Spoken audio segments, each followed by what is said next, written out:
Okay guys, take a look at the case really quick, and then what I told you before, we have to look at first sex of the person and age really quick, okay? And then we look at the symptoms. So they tell us that there was a fire really quick and the guy took the mask off, and what I told you before, we look really quick. What we see, skin is bright red, he's breathing rapidly, okay? And in the breath, we can smell like bitter almonds. And then they ask us, what is the diagnosis? All right? Here's the question. What is the most likely diagnosis? So we think about what I told you, which is this. We quickly gather this.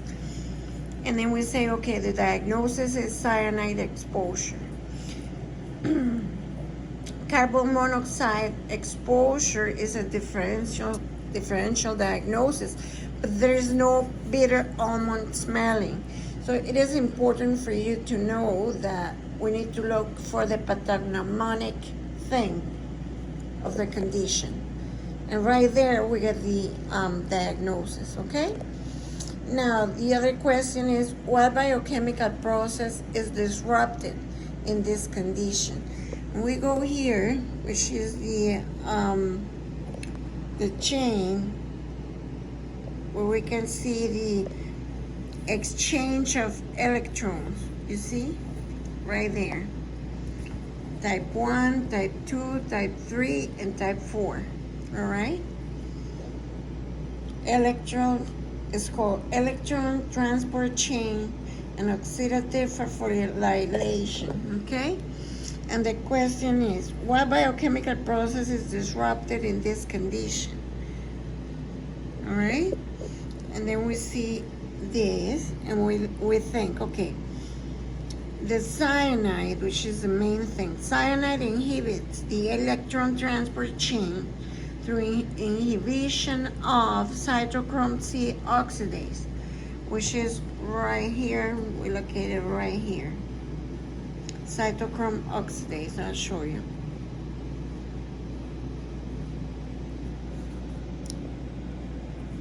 You see, this is type 1, type 2 of the transport chain, and this is the fourth complex, third and fourth.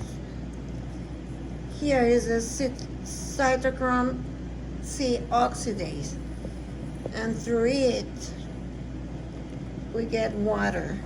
That's why it is so important. All right, and then we keep on going. So this is the part that is inhibited. All right, transport chain inhibited through the cytochrome C oxidase inhibition. All right, and then we go here to the next one.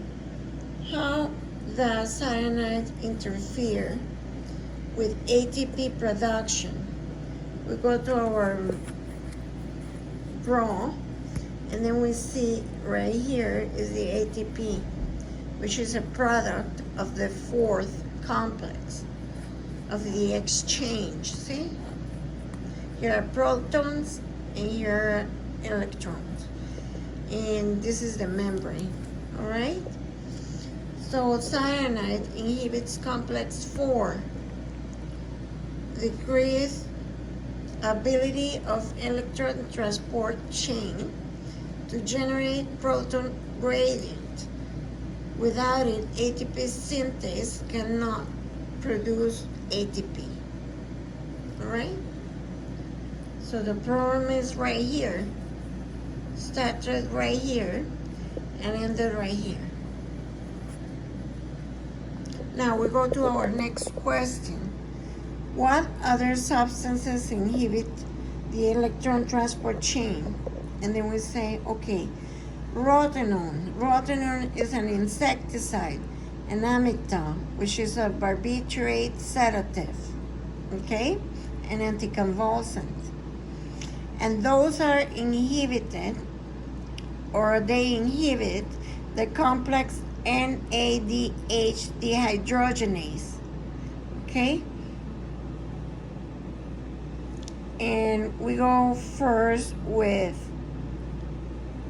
antimycin, which is the third one. A inhibits complex 3 of the chain, which is right here.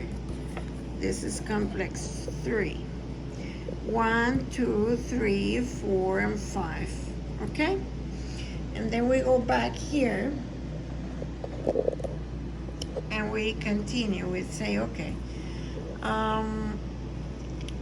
complex 3, and then ubiquinone cytochrome C oxyreductase is inhibited.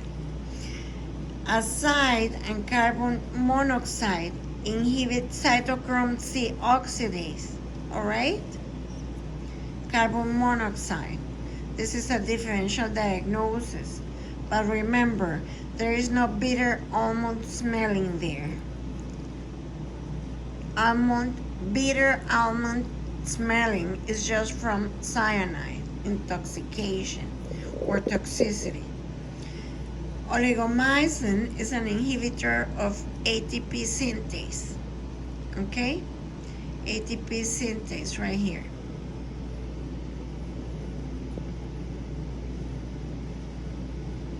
All right? And then we go here. What substances act within the mitochondria and cause decoupling of the ETC?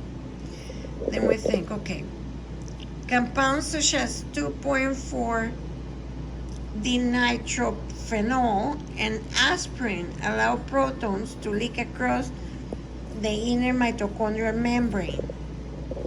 All right?